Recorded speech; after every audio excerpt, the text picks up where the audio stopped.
नमस्कार, विभाज वर्ल्डमध्ये तुमचे मनापासून स्वागत। आज आहे एकादशी आणि आज एकादशीला मी काय बनवणार आहे हे मी तुम्हाला दाखवते।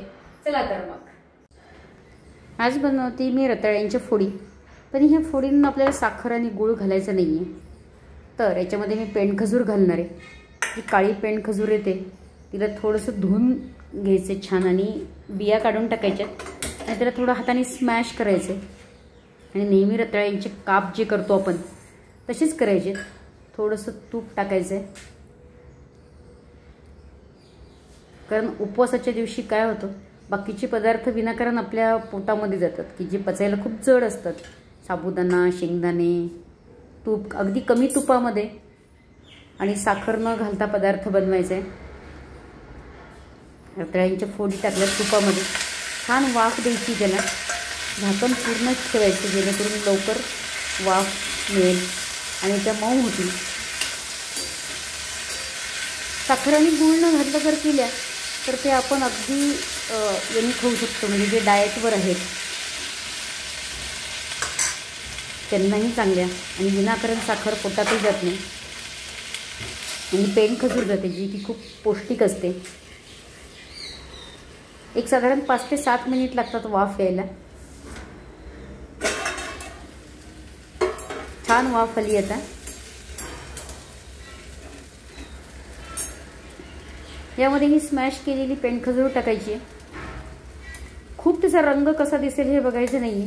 जेव्हा आपण पौष्टिकतेकडे भर देतो तेव्हा रंगावर जायचं नाही। साखरेच्या छानच होतात, प्रश्नच नाही, गुळाच्या पण छान होतात आणि ही खजूर पण पोटामध्ये जाते आणि साखर आणि गूळ पोटामध्ये जात नाही हे बघायचं। त्याची थोडा रंग जरा वेगळा येतो। याचा शिराही केला तरी चालतो, पण मी फोडी केल्या आणि झाल्यानंतर छान 2 चमचे तूप वरून सोडायचे। पांडुरंगाला नैवेद्यही होतो गोड। आणि आता ह्या 4 महिन्याच्या ज्या एकादशी आहेत, हे एकादशी करताना आपल्याला नैवेद्य दाखवावा लागतो, तेव्हा हा एक छान प्रकार आज मी तुम्हाला दाखवला, तुम्ही पण करून पहा। दुसरे आहे थालीपीठ। थालीपीठ आपण नेहमीच करतो पण तरी मी दाखवते, कारण हे आहे भगरीचं पीठ, राजगिरा पीठ, थोडासा साबुदाणा, थोडं शेंगदाण्याचं कूट आणि अर्धा बटाटा घेतला आहे फक्त, थोडं सेंधव घेतलं आणि 1 मिरचीचे तुकडे घेतलेले आहेत। साबुदाणा खूप पोटामध्ये जाऊ नये म्हणून राजगिरा पीठ आणि भगर पीठ आहे त्यामध्ये वरईचं, जे मी करूनच ठेवलेले आहेत घरी।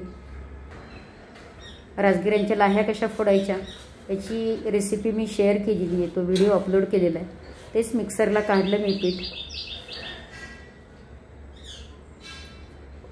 पोटालाही हलकं होतं आणि वेगळे पदार्थही पोटात जातात। साबुदाणा फक्त थालीपीठावर दिसेल एवढाच टाकलाय की थोडासा असं दिसायलाही छान दिसेल आणि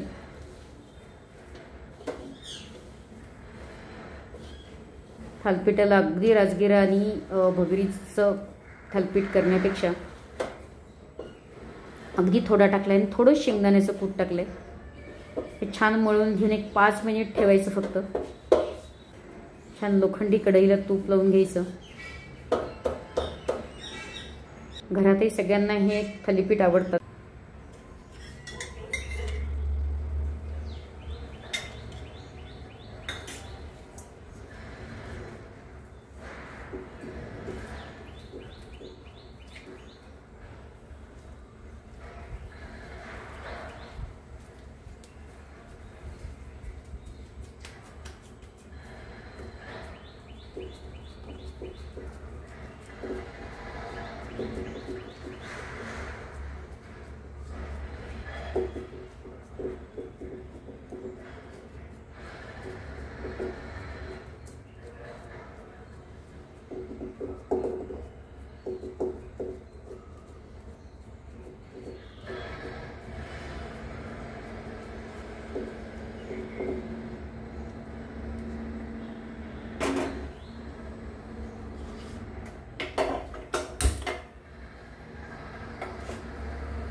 आमच्या घराच्या आजूबाजूला खूप झाडी आहे, त्यामुळे सतत पक्ष्यांचे आवाज येतात.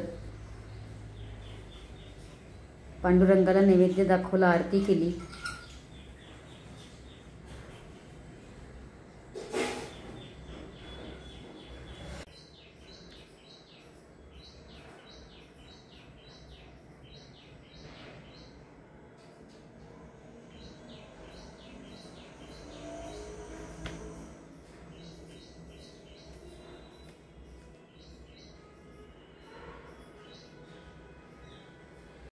चातुर्मासातील व्रतवैकल्य करताना खूप मनाला प्रसन्न वाटतं.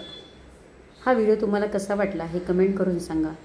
लाईक करा, शेअर करा आणि सबस्क्राईब करा. नमस्कार. रामकृष्ण हरी.